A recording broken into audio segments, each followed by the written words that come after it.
ನೀವಿನ್ನು ನಿಮ್ಮ ಡೈಮಂಡ್ ಕನ್ನಡ ಟಿವಿಗೆ ಸಬ್ಸ್ಕ್ರೈಬ್ ಆಗಿಲ್ಲವೇ? ಹಾಗಿದ್ದರೆ ಸಬ್ಸ್ಕ್ರೈಬ್ ಬಟನ್ ಮೇಲೆ ಕ್ಲಿಕ್ ಮಾಡಿ ಹಾಗೂ ನಮ್ಮ ಹೊಸ ವಿಡಿಯೋಸ್ ಅಪ್ಲೋಡ್ಗೋಸ್ಕರ ಪಕ್ಕದಲ್ಲಿ ಕಾಣುವ ಬೆಲ್ ಬಟನ್ ಮೇಲೆ ಕ್ಲಿಕ್ ಮಾಡಿ. ನಮ್ಮ ಎಲ್ಲ ವಿಡಿಯೋಸ್ಗಳನ್ನು ಲೈಕ್ ಮಾಡಿ, ಶೇರ್ ಮಾಡಿ ಹಾಗೂ ಕಮೆಂಟ್ ಮಾಡಿ.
ಲಕ್ಷ ಲಕ್ಷ ದೀಪಾಚರಿದು ಬೆಳಗಿ ಬಾ, ಹೊಳೆದು ಬಾ, ಬೆಳಗಿ ಬಾ ಗಣಪತಿ ಗಣಪತಿ, ಮುತ್ತಿರುವ ಕತ್ತಲನ್ನು ದೂರ ಮಹಾಗಣಪತಿ, ದಿವ್ಯ ಗಣಪತಿ, ಮಹಾ ಗಣಪತಿ.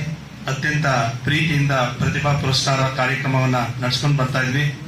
ಆದರೆ ಅವರ ನಿಧನದ ನಂತರ ನಮ್ಮ ಮಾತುಶ್ರೀಯವರ ಸ್ವರೂಪರಾದಂತಹ ಸುಮಲತಾ ಅಂಬರೀಶ್ ಅವರು ರಾಜ್ಯದ ಮಟ್ಟದಲ್ಲಿ ಒಂದು ಡಾಕ್ಟರ್ ಅಂಬರೀಶ್ ಫೌಂಡೇಶನ್ ಅನ್ನು ಪ್ರಾರಂಭಿಸಿ, ಅದರಲ್ಲೂ ಮಂಡ್ಯ ಜಿಲ್ಲೆಯಲ್ಲೇ ಪ್ರತಿ ನವೆಂಬರ್ 24 ಅಂಬರೀಶ್ ಅವರ ಪುಣ್ಯಸ್ಮರಣೆ ಆಗ್ಬೋದು, ಅಂಬರೀಶ್ ಅವರ ಜನ್ಮದಿನವಾದ ಈ ದಿನವಾಗ್ಬೋದು, ಪ್ರತಿ ವರ್ಷದಂತೆ ಈ ವರ್ಷವೂ ಕೂಡ ಸಾಧಕರಿಗೆ, ಅದರಲ್ಲೂ ನಮ್ಮ ಜಿಲ್ಲೆಯ ಸಾಧಕರನ್ನ ಗುರುತಿಸಿ ರಾಜ್ಯ ಮಟ್ಟದ ಅಂಬರೀಶ್ ಸೇವಾ ಪ್ರಶಸ್ತಿಯನ್ನ ಅವರ ಪ್ರತಿಷ್ಠಾನದ ವತಿಯಿಂದ, ಅವರ ಫೌಂಡೇಶನ್ ವತಿಯಿಂದ ಸುಮಲತಾ ಅಂಬರೀಶ್ ಅವರೇ ಅದಕ್ಕೆ ಸಂಸ್ಥಾಪಕ ಟ್ರಸ್ಟಿ ಕೂಡ ಆಗಿ ಫೌಂಡೇಶನ್ ನಡೆಸ್ಕೊಂಡು ಹೋಗ್ತಾ ಇದ್ದಾರೆ. ಅವರ ವತಿಯಿಂದ ಇವತ್ತು ನಾವು 3 ಮಹಾನ್ ಭಾವರನ್ನ ಆಯ್ಕೆ ಮಾಡಿದ್ದೀವಿ. ಬಹಳಷ್ಟು ಖುಷಿಯಾಗಿ ಇವತ್ತು ಅಂಬರೀಶ್ ಸೇವಾ ಪ್ರಶಸ್ತಿಯನ್ನ ಪ್ರದಾನ ಮಾಡ್ತಾ ಇದ್ದೀವಿ. ಜಯಪ್ರಕಾಶ್ ಗೌಡರು ಎಲ್ರಿಗೂ ಚಿರಪರಿಚಿತರು, ಮಂಡ್ಯದಿಂದ ಕರ್ನಾಟಕದ ಉದ್ದಗಲಕ್ಕೂ ಚಿರಪರಿಚಿತರು.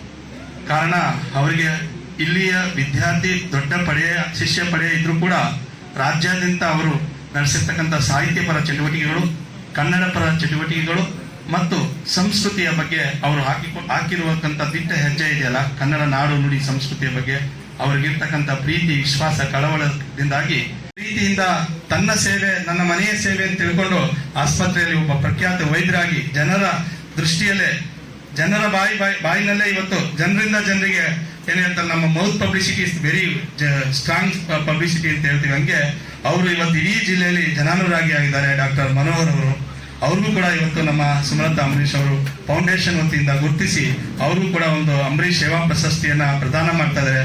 ಡಾಕ್ಟರ್ ಮನೋಹರ್ ಅವ್ರಿಗೂ ಕೂಡ ನಾನು ಪ್ರೀತಿಯಿಂದ ಸ್ವಾಗತವನ್ನು ತಿಳಿಸ್ತೇನೆ. ವೇದಿಕೆ ಮೇಲೆ ಬರಬೇಕು ನಮ್ಮ ಅಂತಾರಾಷ್ಟ್ರೀಯ ಕಲಾವಿದರಾದಂತಹ ಪೂಜಾ ಕುಣಿತದ ಕಲಾವಿದರಂತ ಒಂದು ಧಾರ್ಮಿಕ ಕ್ಷೇತ್ರವನ್ನ ಪ್ರಬಲವಾಗಿ ಬೆಳೆಸಿದ್ರಿ. ಕಾಳ ಮುದ್ದನ ದೊಡ್ಡಿ ಅಂತಕ್ಕಂಥ ಒಂದು ಸಣ್ಣ ಹಳ್ಳಿಯನ್ನ ಇವತ್ತು ನಾವೇನು KM ದೊಡ್ಡಿ ನೋಡ್ತಿದೀವಲ್ಲ, ಅದು ಇಷ್ಟು ಅಭಿವೃದ್ಧಿ ಆಗಿದೆ ಅಂದ್ರೆ ಅದಕ್ಕೆ ಮಾದೇಗೌಡರಿಗೆ ಅಂಬರೀಶ್ ಅವರು ಕೊಟ್ಟಂತ ಸಾಥು, ಅಂಬರೀಶ್ ಅವರು ಕೊಟ್ಟಂತ ಸಹಕಾರ ಇವತ್ತು KM ದೊಡ್ಡಿ ಬಹಳಷ್ಟು ದೊಡ್ಡದಾಗಿ ವಿಷ್ಣುವರ್ಧನ್ ಹೇಳ್ತಾ ಇದ್ದಂತೆ.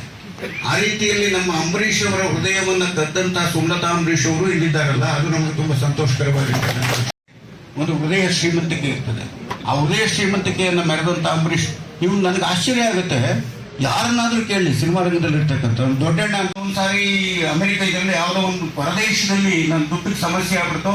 ಫೋನ್ ಮಾಡಿದೆ, ಅಂಬರೀಶ್ ಈಗ ಆಗ್ಬಿಡದೆ ಅಂತಲ್ಲ, ಎಲ್ಲ ಯಾಕೆ ಹೋಗಿದ್ದೆ ಅಲ್ಲಿಗೆ, ಇಲ್ಲ ನಾನು ಸ್ವಲ್ಪ ಹೊತ್ತಿನಲ್ಲಿ ಎಷ್ಟು ಲಕ್ಷ ಬೇಕು ನಿಮಗೆ ತರಿಸ್ಕೊಡ್ತೀನಿ ಅಂತ. ಪ್ರಪಂಚದಾದ್ಯಂತ ಯಾರಾದರೂ ಸ್ನೇಹಿತರು ಸ್ನೇಹ ವಲಯವನ್ನು ಇಟ್ಕೊಂಡಿದ್ರು ಅಂದ್ರೆ ಅಂಬರೀಶ್. ಎಷ್ಟು ಜನಕ್ಕೆ ಅವರು ಶ್ರೀಮತಿ ಸುಧೀರ್ ಅವರು ತಮ್ಮ ಮನೆಗೆ ಅಂಬರೀಷ್ ನಿಲಯ ಅಂತ ಇಟ್ಕೊಂಡಿದ್ದಾರೆ. ಅವ್ರು ಹೇಳ್ತಾರೆ, ಅವ್ರ ಕಾರಣದಿಂದಾಗಿ ನಾನು ಮನೆಯನ್ನು ಕಟ್ಕೊಂಡಿದ್ದೀನಿ ಅಂತ.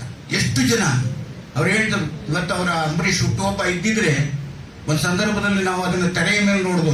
ಎಲ್ಲ ಚಿತ್ರರಂಗದ ಎಲ್ಲ ಗೆಳೆಯರು ಯಾರು ಅವರಿಗೆ ದೂರ ಇರ್ತಿರ್ಲಿಲ್ಲ. ಸಣ್ಣವರು ಪುಟ್ಟವರು ಎಲ್ಲರನ್ನೂ ಕೂಡ. ಕೆಲವು ಸಾರಿ ಇವರು ನಿಮ್ಗೆ ರೇಸ್ಗೆ ಹೋದ್ರೆ ದುಡ್ಡು ಹೊಡೆದು ಬಿಟ್ರೆ ಸುಮಾರು ಒಂದು 15,000 ರೂಪಾಯಿ 20,000 ರೂಪಾಯಿ ಹೊಡೆದು ಬಿಟ್ರೆ ಎಲ್ಲ ಕಾಯ್ಕೊಂಡಿರೋರಂತೆ ನಟರು. ಕಾಯ್ಕೊಂಡಿರೋ ತಗಲ್ಲ ಎಲ್ಲರಿಗೂ ಅಂತ ಅಂದ್ಬಿಟ್ಟು ಕೊಟ್ಬಿಡ್ತಾ ಇದ್ರಂತೆ. ಆ ಮಟ್ಟದ ಒಬ್ಬ ಉದಾರಿಯಾಗಿದ್ದಂಥ ಅಂಬರೀಷ್ ರಾಜಕಾರಣಕ್ಕೂ ಬಂದ್ರು, ಉದಾರವಾಗಿ ನಡ್ಕೊಂಡ್ರು. ಆದ್ರೆ ನನ್ನಂಥವ್ರಿಗೆ ಏನು ಯೋಚನೆ ಆಗುತ್ತೆ ಅಂದ್ರೆ, ಅಂಬರೀಷ್ ಅವರನ್ನ ಸರಿಯಾಗಿ ಒಡ್ಡು ಕಟ್ಟಲಿಲ್ಲ ನಾವು. ನಮ್ಮ ಕೆಲಸ ಮಾಡ್ಬೋದು ಅಂತ ನಾನಿದ್ದೇನೆ ಬಿಡಿ, ಅದನ್ನ ಕಟ್ಟುವಾಗ ಬನ್ನಿ ಅಂತ ಹೇಳಿದ್ರು. ಈಗ ಅದನ್ನ ಕಟ್ತಾ ಇದ್ದೀವಿ, ಅದನ್ನ ಜ್ಞಾಪಿಸ್ಬೇಕಾಯ್ತು. ಆಮೇಲೆ ನನಗೆ ಇನ್ನೊಂದೇನು ಅಂದ್ರೆ, ಸುಮಲತಾ ಅಂಬರೀಷ್ ಇವತ್ತಿಗೂ ಕೂಡ ತುಂಬಾ ಪ್ರಭಾವಿಯುತವಾಗಿರ್ತಕ್ಕಂಥ ಒಬ್ಬ ನಾಯಕ. ಸಿನಿಮಾ ರಂಗದಲ್ಲಿ ಮಾತ್ರವೇ ಅಲ್ಲ, ರಾಜಕೀಯದಲ್ಲೂ ಕೂಡ ಒಬ್ಬ ನಾಯಕ. ನನಗೆ ರಂಗಶಂಕರದ ನೆನಪು ಬರ್ತದೆ. ರಂಗಶಂಕರವನ್ನ ಅರುಂಧತಿನಾಗ್ ಶಂಕರನಾಗ್. ಬಂಧುಗಳೇ, ಸಹಭಾಗಿತ್ವದಲ್ಲಿ ಸಾಮೂಹಿಕ ಹೊಣೆಗಾರಿಕೆಯಲ್ಲಿ ಕರ್ನಾಟಕ ಸಂಘದ ಒಂದು ಸುಸಜ್ಜಿತವಾದಂತಹ ರಂಗಮಂದಿರವನ್ನ, ಯಾಕೆಂದ್ರೆ ಯೌವನಾವಸ್ಥೆ ಜೀವನದ ವಸಂತ ಕಾಲ. ಆ ಕಾಲಘಟ್ಟದಲ್ಲಿ ಮಕ್ಕಳುಗಳಿಗೆ, ಯುವ ಜನರಿಗೆ, ಒಂದು ರಂಗ ಕಲಾವಿದರಿಗೆ ಏನಾದರೂ ಒಂದು ಸಾಧಿಸಬೇಕಾದ್ರೆ ಸುಸಜ್ಜಿತವಾದಂತಹ ರಂಗಮಂದಿರ ಅವಶ್ಯಕತೆ ಇದೆ ಅಂತ ಹೇಳ್ತಾ, ಮತ್ತೆ ಅತ್ಯಂತ ವಿನಮ್ರಪೂರ್ವಕವಾಗಿ